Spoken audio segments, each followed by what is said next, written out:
The Belmont Country Club, just outside Philadelphia, embodied every dream my sister Rebecca had nurtured: perfectly trimmed lawns, a grand Georgian mansion, and that unmistakable aura of inherited wealth, complete with membership queues and silent sartorial rules. For 2 years, she had meticulously planned her wedding to Marcus Wellington, orchestrating every element to announce her induction into Philadelphia's social elite. I slid into my seat in the 4th row, observing guests drifting in, clad in pastel dresses and seersucker suits, families whose names you might recognize from old newspaper clippings or history books. Children of fortunes they'd never earned, lecturing casually on investments and legacies. Rebecca had finally claimed the life she had always envied. "You actually showed up," my mother murmured, her lavender gown carefully selected to impress the Wellingtons. Her gaze flicked to my modest navy sheath with a faint edge of disappointment. "Oh, this? It's fine for a wedding. For a business meeting, perhaps." "This is the event of the season," she replied, a sigh escaping her lips.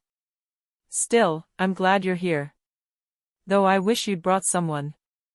Rebecca's friends all have accomplished partners." "I came alone, Mom." "I can see that," she said, adjusting her pearl necklace, purchased specifically for today. "Rebecca seated you near some of Marcus' college friends. Nice young men. Maybe you'll meet someone." Rebecca appeared on the steps of the club, radiant in a Monique Lhuillier gown, trailed by 6 bridesmaids in matching blush pink. Her maid of honor, Stephanie, carried the train with meticulous care. Stephanie had been hand-picked, beautiful, well-connected, utterly devoted to ensuring Rebecca shone. "Pa," Rebecca said, planting an air kiss near my cheek. "I'm thrilled you could make it." Her laugh tinkled like chimes in the breeze. "Stephanie was just mentioning how impressive it is that you actually have a job, considering." "Considering what?" "You know I left Wharton," Rebecca whispered, a mischievous glint in her eye. "Don't worry, I didn't let the Wellingtons know. They think you're in consulting or something suitably respectable." Stephanie snickered. "Not all of us are lucky enough to marry well. Some of us have to earn a living." They floated toward the ceremony lawn, leaving me with my mother, who seemed caught between embarrassment and exasperation. "You know how Rebecca gets before big events. She's just nervous." The ceremony itself was breathtaking: white roses in every corner, a string quartet playing delicately, vows so polished they could have come straight from a romance novel. I sat among Marcus College fraternity brothers, who spent much of the time scrolling their phones and whispering about the open bar. The reception was a spectacle. The ballroom had been transformed into something out of a fairy tale: sparkling chandeliers, gold Chiavari chairs, and centerpieces that probably cost more than most people's monthly rent. I located my table, number 9, far from the head table, reserved for immediate family. "Wait, your family?" one fraternity brother asked, squinting at my place card. "I'm the bride's sister." "Oh," he said, exchanging looks with his friends. "We thought she only had, successful siblings." Dinner arrived, elegantly plated salmon imported from Scotland, while Marcus' friends compared trust funds and vacation homes. Then the lights dimmed for the reception program, a multimedia slideshow Rebecca had labored over for months. The screen descended, and the show began. Baby photos of Rebecca, always posed to perfection. School pictures, crowned with homecoming titles. College graduation at Sarah Lawrence, art history major with a minor in social maneuvering. Then came the family segment, and a knot formed in my stomach: images of Rebecca with our parents, cousins, and accomplished friends, a lawyer, a doctor, an investment banker. Then a single photo appeared: Rebecca and me at our parents' house 5 years prior, Christmas morning. I was in an oversized, sloppy sweater. Rebecca laughed at something off camera, perfectly coiffed and styled, like she'd stepped right out of the pages of a fashion magazine. Stephanie's voice boomed through the ballroom speakers, carrying the narration of the evening. "Rebecca Chin has always been a woman who reaches for the stars, and catches them," Stephanie announced. "Unlike some people, she never abandoned her dreams or settled for anything less than perfect." A polite ripple of laughter echoed through the room. "Some sisters actually achieve something in life," Stephanie continued, as another image appeared, Rebecca accepting a society award with a radiant smile. Family setbacks never held her back. She carved her own path, showing that persistence, elegance, and determination can overcome anything. My cheeks burned. Around me, Marcus' friends nodded along, sneaking sideway glances as though I were a cautionary exhibit in a museum labeled failed sibling. The slideshow pressed on. Engagement photos, bridal showers, a bachelorette in the Hamptons.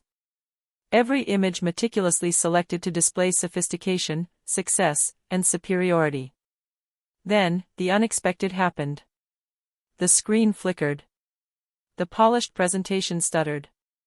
And suddenly, an image appeared that wasn't in Rebecca's carefully curated lineup, the cover of Forbes Asia, the recent 30 Under 30 issue. There I was, front and center, bold as day under the headline. Maya Chin, AI consultant revolutionizing Fortune 500 companies. The ballroom froze. Somewhere in the AV booth, fingers scrambled across the keyboard, but the slide refused to budge. For a painfully long 20 seconds, 300 guests stared at me in stunned silence. I hadn't orchestrated this, but I knew who had. Jonathan Torres, the owner of Prestige Events Media, Rebecca's chosen AV company, had been my client last year. I'd implemented an AI system for his firm that tripled their efficiency and pulled them back from the brink of bankruptcy. When his team spotted my name on Rebecca's vendor list, they apparently decided to make a little enhancement. The slideshow eventually moved on to Rebecca and Marcus' engagement photos, but the damage was done. Phones emerged from pockets, guests began Googling my name, and whispers spread like wildfire. Stephanie abandoned her prepared script and stumbled through. Right, moving on to celebrate the happy couple, let's hear from Marcus' father. Except Richard Wellington III, Marcus' father, didn't immediately speak. He was staring at his phone, confusion shifting to recognition, and then to genuine excitement. He stood, microphone in hand, but instead of the usual polished toast, he said, "Excuse me, Maya Chin, are you here tonight?" 300 heads swiveled toward me. I raised a hand, feeling like I was back in middle school being called on to answer a question. Richard's expression broke into a huge grin. Why didn't anyone tell me Rebecca had a sister like this? Maya Chin, ladies and gentlemen, is the reason Wellington Industries completed our digital transformation last year. She's the AI consultant who saved our manufacturing division from total obsolescence. The room went completely silent.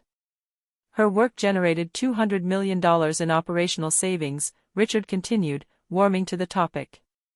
I've been trying to book her for months, but her calendar is impossible. She's working with half the Fortune 500. He laughed. When I saw her on that Forbes cover, I forwarded it to our board with the note, "This is what true innovation looks like." Rebecca's bridal glow had vanished, replaced with a deep crimson. Marcus looked from his father to his new wife, clearly bewildered. "Maya, would you join me up here? I want to properly recognize your achievements," Richard insisted. I hesitated. This wasn't about revenge, I hadn't needed Rebecca's approval for years. But his sincere admiration made me rise.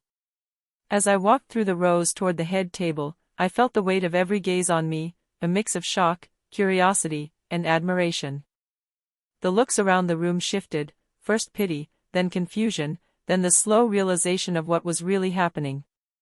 Stephanie had gone ghost white, still clutching the microphone like she couldn't remember how to use it.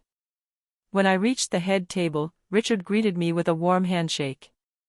"Everyone," he announced, "this young woman is a trailblazer. She left Wharton not because she couldn't keep up, but because she'd already built a consulting firm more successful than what most business school graduates manage in a lifetime. By 25, she was advising CEOs across the globe. By 28, she had offices in 5 countries. He glanced at Rebecca, still smiling, but with a tone colored by confusion. "Rebecca, sweetheart, why didn't you tell us your sister was the Maya Chin? Marcus and I were literally discussing last week how to secure her firm for our expansion in Singapore." Rebecca opened her mouth, but nothing came out. My mother looked stunned, horrified even. My father was glued to his phone, no doubt reading the Forbes article he'd never bothered to look up before. "I didn't know," Rebecca whispered. "She didn't know because none of you ever asked," I said softly, sliding the microphone from Stephanie's trembling hands. "For 5 years, no one in this family asked what I actually do. You decided I was a disappointment the moment I left Wharton, and that was all you cared to know." The room fell utterly still. Even the ice in the champagne bucket seemed to stop melting. I left the MBA program because I already had 12 corporate clients ready to pay me more than any entry-level role could. Dropping out wasn't failure, it was accepting contracts worth millions. But none of you ever asked. You just assumed the worst. I looked directly at Stephanie, the same woman who had just insulted me in front of 300 guests. "I'm genuinely happy for Rebecca. She worked hard to marry into this life. But before you ridicule someone for not being successful, maybe check whether they've already accomplished more than you ever imagined possible." I handed the microphone back to Richard. "Congratulations, Rebecca and Marcus. I hope your marriage is filled with joy." Marcus immediately stood. "Maya, wait. Please don't leave. My father talks about you constantly. I just never realized. I didn't know you were Rebecca's sister." "That's because Rebecca never mentioned me," I said quietly. "She preferred to pretend I didn't exist rather than explain me." Rebecca was sobbing now, mascara streaking down her cheeks. But I felt no sympathy. She had created this narrative, and now it was collapsing. "You should have told us," my mother insisted, stepping closer with tears in her eyes. "Why didn't you tell us everything you accomplished?" "I did, Mom. Over and over. I told you I did AI consulting. I told you I opened offices abroad. You dismissed it as my little tech hobby and asked when I'd get a real job. You didn't listen because my version of success didn't match yours." Richard cleared his throat, clearly uncomfortable. "Perhaps we should resume the reception. It is Rebecca and Marcus's wedding day." I nodded and walked toward the exit. Behind me, the celebration struggled to restart, but the atmosphere had shifted completely. Rebecca's perfect wedding had become the night everyone discovered the unsuccessful sister had eclipsed them all. In the parking lot, my phone buzzed. A message from Jonathan Torres, owner of Prestige Events Media. "Sorry, not sorry about the slideshow glitch. Your sister was rude to my staff. We thought she should know who she was dealing with." I smiled as I typed back, "Thank you. Though I think the Forbes cover handled it." Driving away, I thought about the years I'd been labeled the family failure, years of being dismissed because my life didn't look the way they expected. That Forbes cover was never meant to prove anything to them. I built my career without needing their validation. But sometimes the truth chooses its own moment. That slideshow malfunction was Rebecca's reckoning. From now on, she'd spend her married life explaining why she belittled a sister more successful than anyone in that ballroom. It wasn't revenge. I hadn't planned it. But I couldn't pretend I was sorry. Some bridges aren't meant to be repaired. My family had spent years deciding I wasn't worth their attention. The Forbes cover was simply the universe correcting the record.